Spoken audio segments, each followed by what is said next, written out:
계속해서 수능 특강 영어 10강의 7번째 글 보도록 하겠습니다. 10강의 7번째 글은요, 주제하고 소재가 되게 쉽고요. 주제하고 소재는 되게 비슷한 부분이 있죠.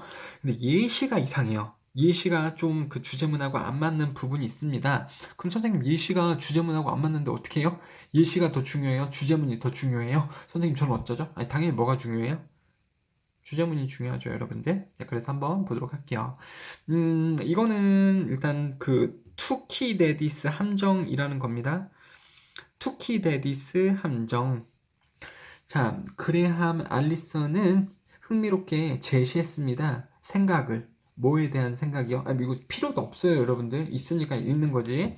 About the 뭐냐, 이거. 투키디데스 함정. 이게 함정이죠? 그거에 대한 자신의 생각을 제시하였습니다.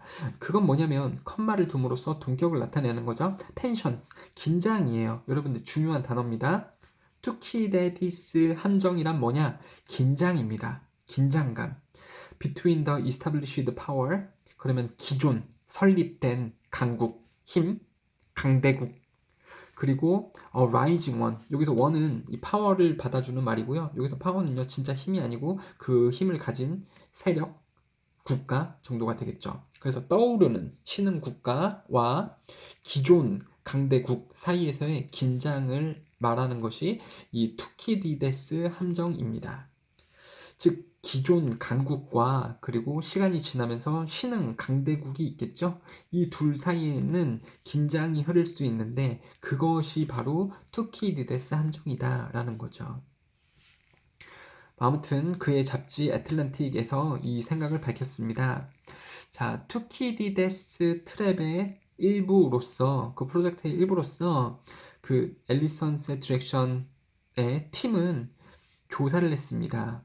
16개의 상황들을 혹은 사례들을요. 근데 무슨 사례입니까? Where a rising power 신흥 강국이 도전을 했던 어디에 도전해요? 기존 강대국에 도전을 했던 그렇죠? 신흥 강국이 기존 강국에 도전을 해요. 도전을 했다라는 것은 이제 맞짱 뜨겠다라는 거고 그러면 당연히 긴장 상태가 생기겠죠.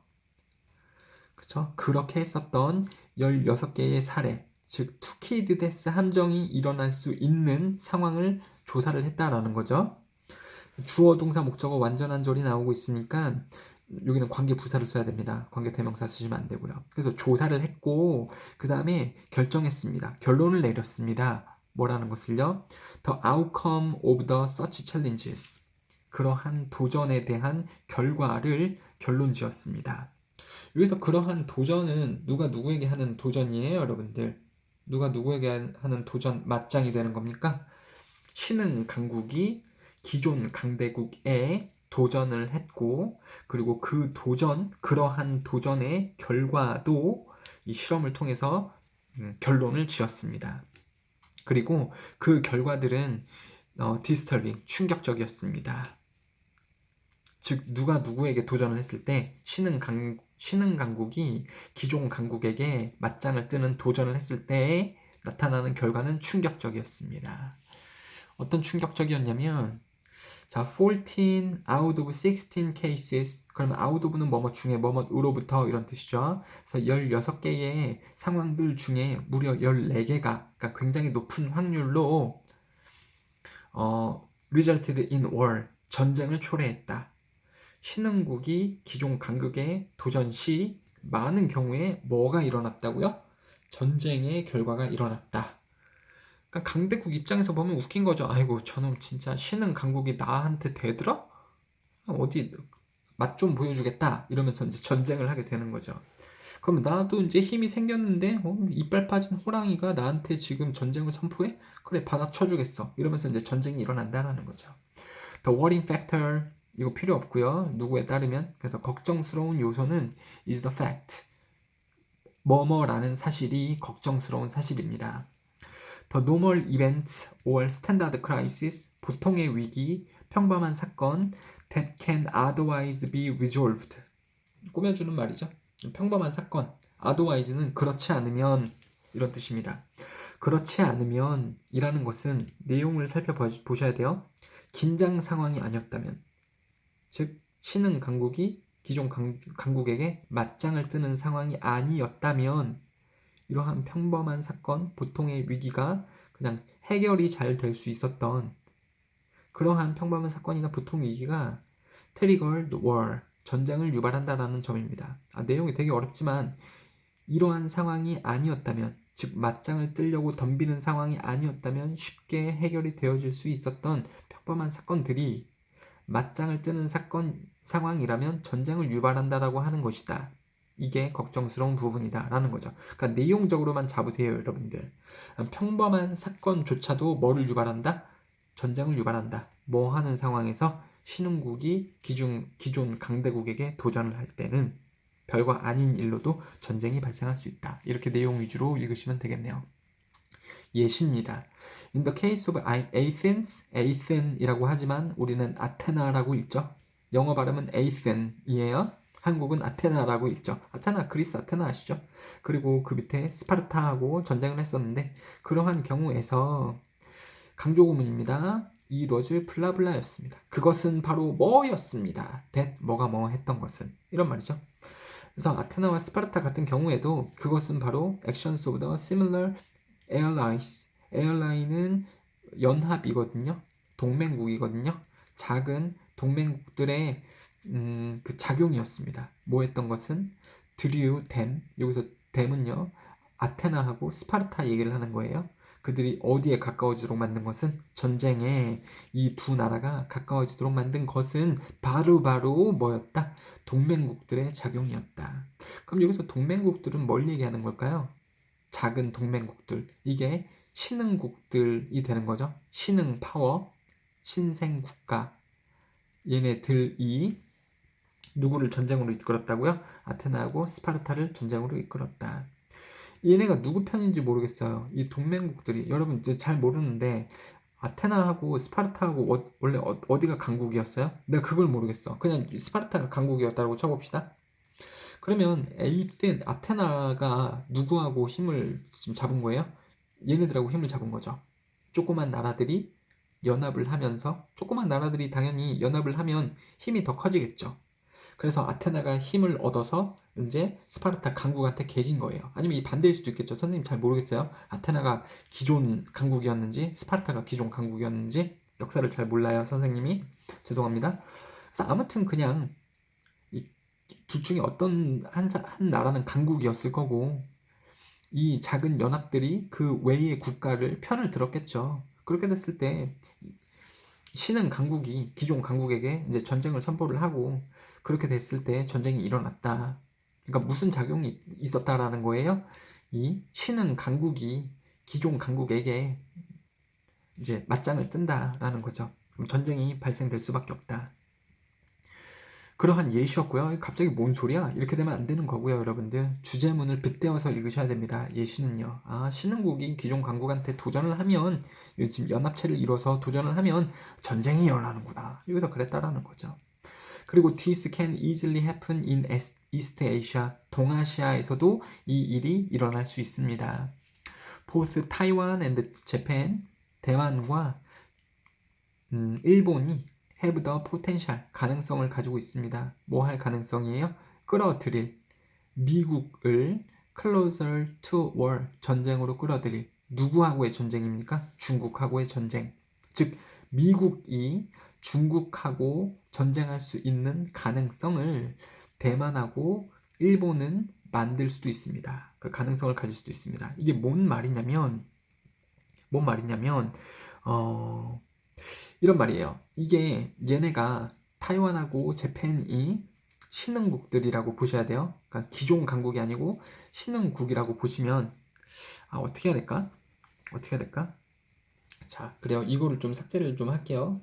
이거 없는 셈 치시고 대만하고 일본이 이제 신흥국. 그래서 신흥국이 커졌을 때 누구와 전쟁을 할 수 있다 그랬죠? 강국이 도전을 할 수 있다 그랬죠? 이거를 어떻게 해야 되나? 이거를 다시 좀 봐야 되겠네. 죄송해요. 일본은 누구 편이에요, 여러분들? 미국 편이죠? 그러면 대만은 누구 편입니까? 중국 편이에요. 그러면 기존에 강했던 세력은 누굽니까? 일본하고 미국이 역사적으로 강했던 세력이라고 좀 보시면 되겠고요. 얘가 미국하고 원래 강대국이었어요. 그런데 대만이 사실 이제 떠오르는 신흥국이죠. 그리고 대만은 중국하고 가까이 붙어 있어요. 그렇다 보니까 정부적으로 연합체를 구성을 할 수 있습니다. 얘네 둘이. 그러니까 대만하고 중국하고 연합체를 구성을 할 수 있습니다. 신흥국이요. 신흥국. 그렇죠? 그럼 신흥국이 이제 누구한테 까부는 거예요? 일본하고, 그러니까 얘는 얘한테 까불고 얘는 얘한테 까부는 거죠. 그러면 얘네끼리 한 팀, 대만하고 중국이 한 팀, 그리고 일본하고 미국이 한 팀 먹으면서 얘네랑 이제 전쟁을 할 수도 있다라는 거죠. 전쟁을 할 수 있는 가능성이 생긴다라는 거죠. 얘네끼리 편을 먹고, 그러면 중국은 미국하고 싸우고 대만은 일본하고 싸우고. 그래서 이 둘의 신흥국이 기존의 강대국에게 맞짱을 뜨자고 했을 때 전쟁이 발생될 수도 있다. 이런 식으로도 쉽게 동아시아 국가에서도 이 기존 신흥국들이 기존 강국에게 맞짱을 뜨자고 할 때 전쟁이 일어날 수 있다는 예시를 보여주는 거예요. 여러분들, 이건 선생님이 지금 설명을 잘한 겁니다. 처음에도 이렇게 구성을 해놨는데 왜 갑자기 딴 생각이 들었을까?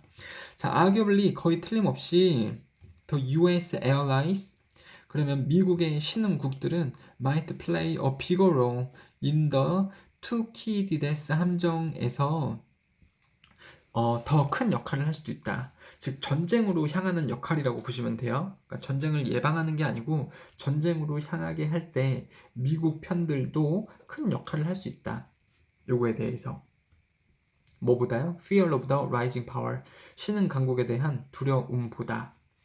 이거는 뭐라 그럴까요? 뭐 그냥 똑같은 내용으로 받아들이시면 될 것 같습니다. 여러분들 뭐 중요한 내용은 아니니까. This result in, 이것은 결과를 낳습니다. 자, 뭐 하는 게 결과를 낳는 거예요?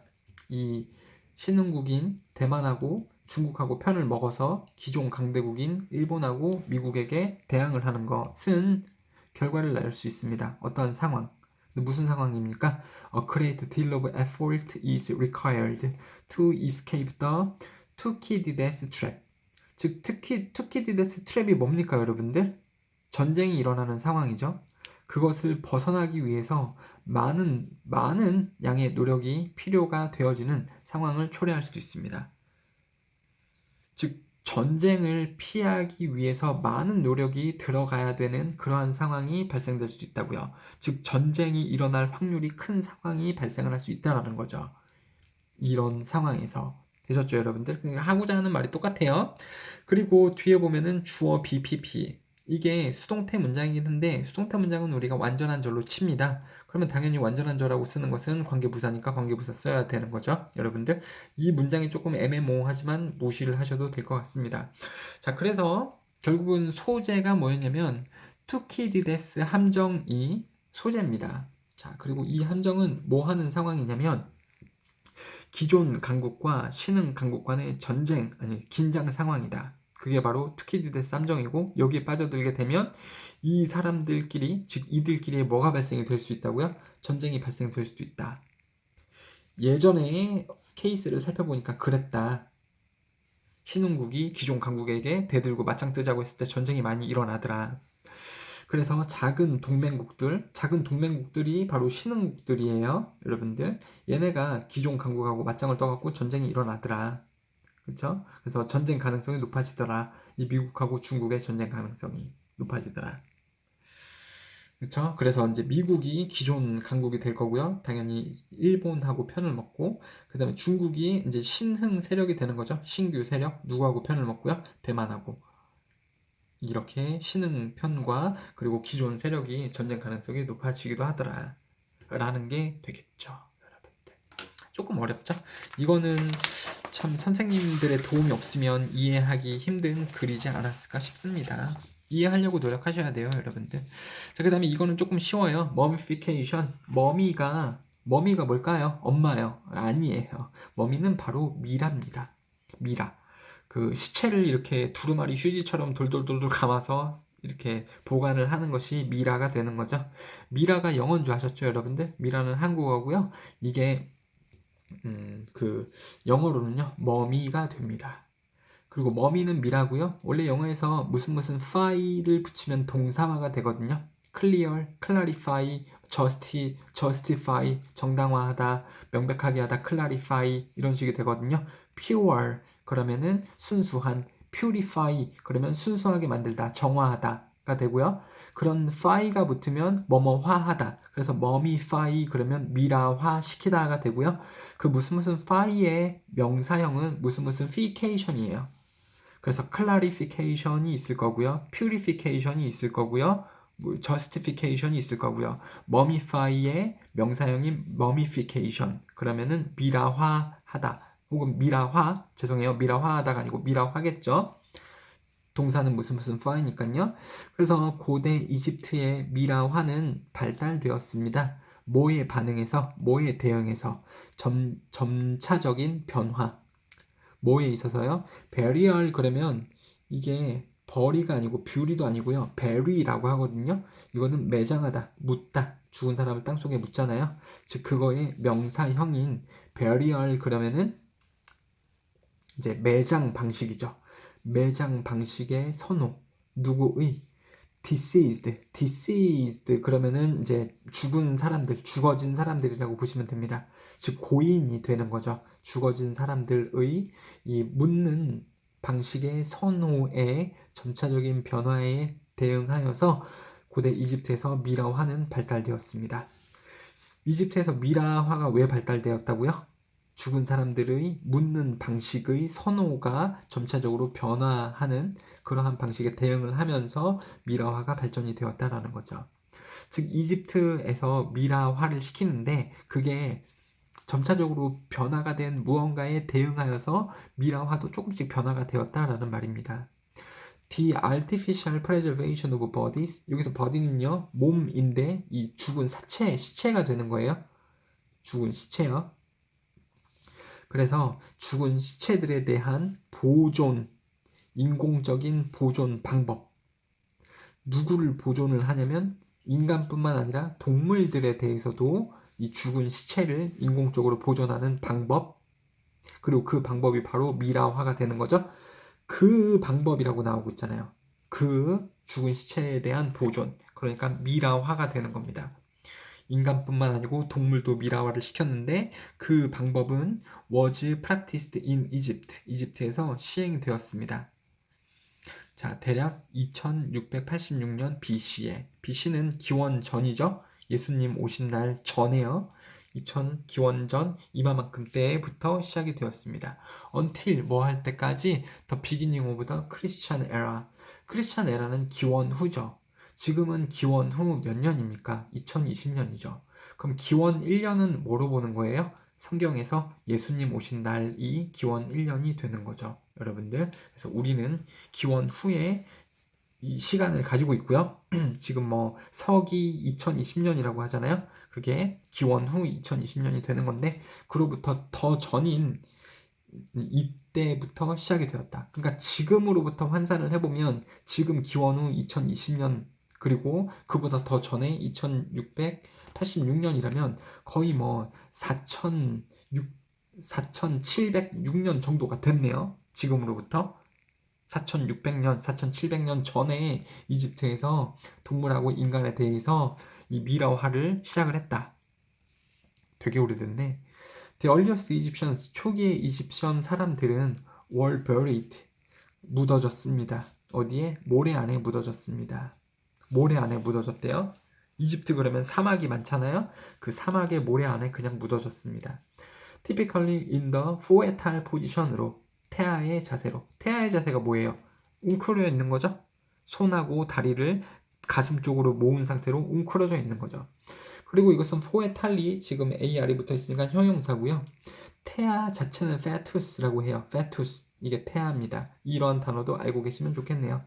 태아 자세로 모래 속에 묻어졌습니다. 뭐 하기 위해? To reduce 줄이기 위해. size of the hole 구멍의 크기를 줄이기 위해. 무슨 구멍이에요? 뭐 하는. would need to be dug. 자, dug는 여기서 지금 to be dug가 나왔죠? dug는 dig의 pp 형태예요. 그러니까 뭐뭐 되어진 이런 말이죠. dig, dug, dug 파다, 팠다, 파진. 그래서 to be dug 그러면 파져야 할 필요성 구멍이 파져야 될 필요성에 그 구멍의 크기를 줄이기 위해서 시체를 태아 자세로 웅크린 채로 모래 속에 이집션 사람들은 묻어졌습니다. 그리고 뜨겁고 건조한 기운은 뭐뭐 하곤 했습니다. Dehydrate the body. 하이드레이트는요, 하이드라가 물을 얘기를 하는 거예요. 물. 그리고 D자가 붙으면 반대가 되는 거죠. 그래서 물이 없는 상태가 되다. 탈수란 뜻이거든요. 탈수시키다. 그래서 그 사체를 탈수시켰습니다. 그러면 자연적으로 그 안에서 탈수가 된 시체는 뭐가 되는 겁니까? 미라가 되는 거죠. The physical features of the body, 그 시체의 신체적인 외모는 would be retained, 유지가 되곤 했습니다. 그래서 미라의 사체를 보면은 되게 모습이 그대로 남아져 있죠. 부패가 되지 않은 채로요. 그리고 the lifelike appearance of the corpse는 시체를 얘기를 하는 겁니다.